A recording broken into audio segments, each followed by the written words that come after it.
And welcome this afternoon to the fourth meeting of the House State Government Committee. I want to thank you for your time. I know there's people that needs to get to other committees as we are having ours here today. So I will proceed and have the secretary to, at this time, to please call the roll. Representative Bojanowski. Here. Representative Bowling. Here. Representative Bratcher. Here. Representative Chester Burton. Representative Graham. Representative Heath. Here. Representative Heverin. Here. Representative Herron. Representative Hodgson. Here. Representative Huff. Here. Representative Johnson. Here. Representative Maddox. Here. Representative Rawlings. Here. Representative Tate. Here. Representative Tipton. Here. Representative Williams. Representative Whitten. Here. Representative Imes. Here. Representative Hale. Here. We do have a quorum today, and we are constituted to do business in this committee this afternoon. As I always say, just a couple of quick reminders, and I hope you don't get tired of hearing this, but please, everyone silence your cell phone. Anyone in the audience, please silence your cell phone. And if you ask to speak, or if you need to speak, just raise your hand, and the staff will recognize you and make sure that your green light is on at your microphone. Again, welcome today. Our first item on the agenda today is House Bill 316, sponsored by Representative Jason Petrie. It is an act relating to the establishment of the Medicaid Oversight and Advisory Board of the Kentucky General Assembly and declaring an emergency. Representative Petrie, welcome to our committee today. Thank you, If Mr. you Chair. don't mind, please introduce yourself for the record, and then you may proceed, sir. Thank you, Mr. Chair. Thank you, committee members. Jason Petrie, House District 16. And I'm sufficiently on, just making sure. Yeah, we got you.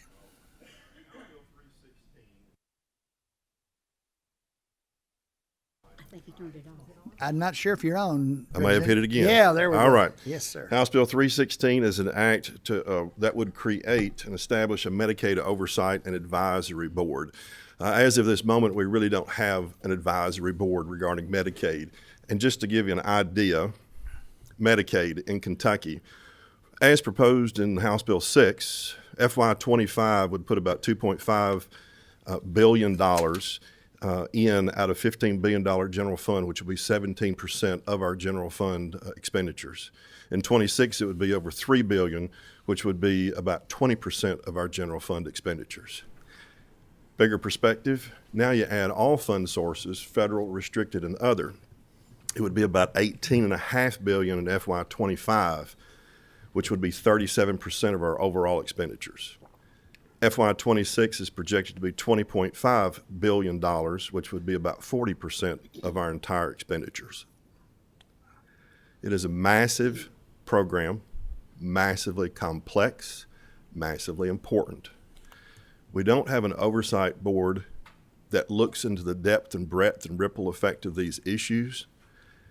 There are very few members of the General Assembly that has any breadth or depth of experience and knowledge regarding the intricacies of a very complex system, Medicaid.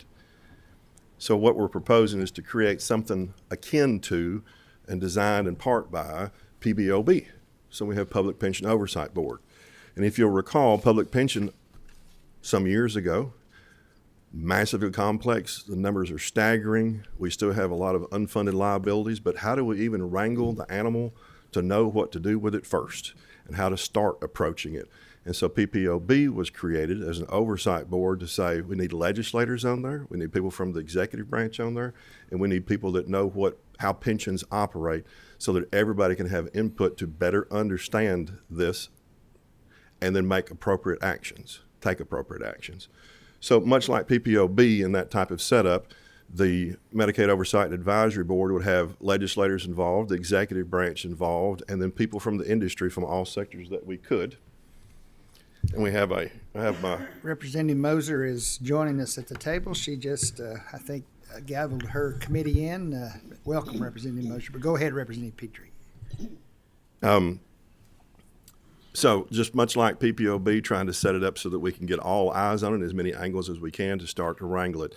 And when you think about just the raw physical impact and you think about the on-the-ground impact of Medicaid across the entire Commonwealth, I think it behooves us to make sure we try to understand this collectively inside the legislature and outside collaboratively so that we can make sure that it is affordable and effective in delivering what we actually need it to deliver. And so Motion that's on the the bill. purpose. Second.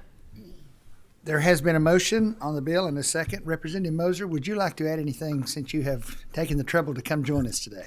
Thank you, Mr. Chair. I'll just introduce myself for the record. I'm Representative Kim Mosier. I represent the 64th District.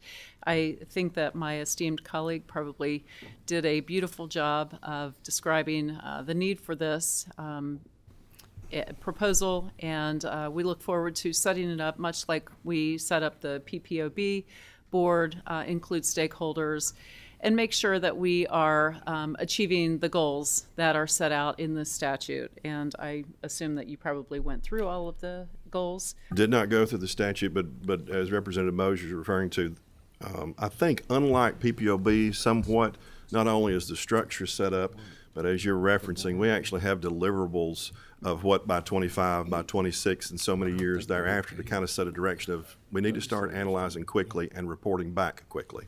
Correct, right, with a strong reporting mechanism. So, All thank right. you. Thank you both. We do have a motion on the bill and a second. Is there any discussion or questions? Representative Tate, go right ahead, please. Thank you very much for bringing this very important language to us. You mentioned reporting. So would that reporting be, what frequency would that be, and is that still to be determined by this board? So I'm trying to get down to it quickly. Toward about 3/4 of the way down, it will say what kind of reporting mechanisms there are. So I think it's about section 6. The board shall, on an ongoing basis, conduct an impartial review universally on an ongoing basis, also look at federal interaction. At the request of the speaker or the president or the LRC, certain analysis can be performed. We also have, beginning in 2025, which would be on page 8, and at least every 5 years thereafter, there'd be a program evaluation of Medicaid. Beginning in 26 and every 5 years thereafter, there'd be an actuarial analysis of Medicaid. Beginning in 27 and every 5 years thereafter, there'd be an overall health assessment of the Medicaid population. Beginning in 28 and every 5 years thereafter, they'd cause a review of administrative expenses and how the operation of Medicaid is moving forth. And beginning in 2025, there would be an annual published report concerning the board's evaluations and how they are proceeding. Thank you very much. And as you know, that reporting mechanism is so extremely important. We receive so many different reports, and I look forward. Thank you, Mr. Chair. Yes, ma'am. The next question is from Representative Tipton. Go right ahead, Representative. Thank you, Mr. Chair. Chairman Petrie, Chairman Moser, thank you for bringing this. I serve on PPOB, so I have seen the benefits in the improvement in our pension system since we as a General Assembly have proactively taken the steps to investigate and vet these issues. So I certainly see the importance of this. I do have a question on the traditional Medicaid and the Medicaid expansion. Do you have any numbers on what percentage of these dollars or numbers of people who are in traditional Medicaid versus Medicaid expansion at this time? As far as the population, you're looking around traditional at around the 900,000 mark, I think, and then the expansion is around 600-something thousand. As far as how that correlates over to the dollar figures I disclosed earlier, I do not have that breakdown.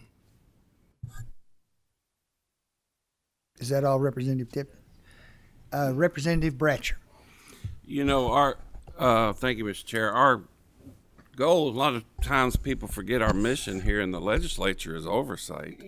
And I can't think of a better bill to vote on this session than this, because it breaks these complicated things down to where, you know, average state representatives, especially younger ones, or not younger necessarily, but newer ones, can understand it. My question is this. Medicaid is increasing, obviously, by what you have, the figures from 25 to 26. It just continues to expand. I guess there's population issues with that. But I remember, I've been here long enough to remember that everybody was kind of freaking out because 1 out of 5 people in Kentucky are going to be And now, gosh, I guess it's almost at least 1 to 3.5, if not 1 to 3 coming up. And, you know, I know that there's issues out there, and I am not trying to get into an argument or a discussion on the use of Medicaid, but is it ever going to flatten out or go down? I mean, what the goal is to get everybody off of Medicaid to a certain degree. I know you got your elderly and your disabled; they can't ever come off of it. But is it the goal to be off of that? Those figures would eventually someday in the future go down. Yes, thank you for that question. During COVID, the numbers ramped up. Became very permissive. And since then, our Medicaid numbers are coming back down to what they were, still too high. And that's why we feel strongly that we put this mechanism in place to, and I can go through what the charge is. It's to review, analyze, study, evaluate, and provide legislative oversight and make recommendations to the General Assembly regarding any aspect of the Kentucky Medicaid program, including but not limited to the benefits and coverage policies, access to services, network adequacy, health outcomes, equity, reimbursement rates, payment methodologies, delivery system models, funding, and administrative regulations. So you see that the charge is pretty broad, but I think it'll allow us to really look at health outcomes as opposed to, you know, what we're doing now, which is just paying for things. And so I think it's important for us to know if what we're paying for through Medicaid dollars are working and what are those health metrics. And so that's a strong piece of what we intend to do. Also, the topic of rebasing has come up quite often, and you know, everyone comes to us and says that their reimbursement rates haven't been raised in, you know, pick a number of years, 20. And while that's true, we haven't done a great job of auditing those systems, and so we don't know, again, if something's working. I just think that this is a way to really take a look and get targeted with those Medicaid dollars, and we want to pay for things that are making a difference and moving our health metrics in a positive way. I think we've done that in a couple of ways. We have increased funding for the colon cancer screening, and we're catching those cancers earlier. It's cheaper to pay for those, to cover those, and it's better for the family. It's better for the patient, obviously, to catch cancers early. So anytime we can do that, I think the long-term investment is going to be, the return on investment will be positive, not just for the state, but for the families and the patients. We've done that with lung cancer. We did that with the community health worker system. We're putting a system of navigation that makes sure that folks are getting the appropriate care. So I think that this will help us really target the Medicaid dollars to areas that work. If I may, Mr. Chairman? Yes, please. Yes, and Chair Mosier and I have talked about this several times, and two things I come from. One, we've got a large amount of money that's being spent. And so you know what I'm going to ask. What's our ROI for it? So we've got efficiencies. This is such a complex system. There's a lot of efficiencies, I think, that can be dealt with so that what dollars are being used optimally, number one. Number two, being used optimally for what? I think the ultimate goal of any kind of health coverage, health care coverage, whether it be Medicaid, traditional, expansion, private, or other, the goal of it, the primary goal should be better health, not having insurance coverage. Because I can have insurance coverage 4 times more than I need, but it doesn't mean my health is any better. Well, these are public dollars that are being spent, not Jason Petrie's dollar for his own health insurance plan. These are public dollars, and we should be looking at public health metrics. Now, whether or not Medicaid should expand further in Kentucky is a different question altogether. Should it draw down is a separate question altogether. And I'll just go ahead and say that one of the reasons I really got behind this idea is we took an interim, not this most recent one, but the last one, and tried to dig into Medicaid as much as we could on the efficiencies and health outcomes. It was too complex for us to take on. I'm like, all right, so who do we go to? And then ultimately, after consulting everybody that we could, and including this was shopped out to the executive branch in December, and we've tried to talk with everybody that we could that's been involved in the past and present. We're like, okay, we've got to have some other tool to get at this, and this is how this came about. Well, like I said, there won't be much fanfare when this hopefully is signed by the governor and becomes law. But for the actual dollars, the taxpayer dollars, I can't think of anything better we're doing this session than getting this info on Medicaid down to bite sizes so people can understand it. Thank you, sir. Are there any other questions? Thank you both for this. Thank you very much. As Representative Bratcher said, I think this is something that's certainly needs to be done, and I look forward to seeing that board established. Seeing no further questions or comments, Madam Secretary, please call the roll at this time. Representative Bojanowski, Yes. Representative Bowling, Yes. Representative Bratcher, Yes. Representative Chester Burton, Representative Graham, Representative Heath, Yes. Representative Heverin, yes. Representative Herron, Yes. Representative Hodgson, Yes. Representative Huff, Yes. Representative Imes, Yes. Representative Johnson, Representative Maddox, Yes. Representative Rawlings, Yes. Representative Tate, Yes. Representative Tipton, Yes. Representative Williams, Representative Witten, Yes. Representative Hale. Yes. The motion passes 16 votes in favor, 0 votes against, passes and should pass the same on the House floor. Thank both of you today for your time. Appreciate you being with us. Thank you, Mr. Chair, and thank you, members.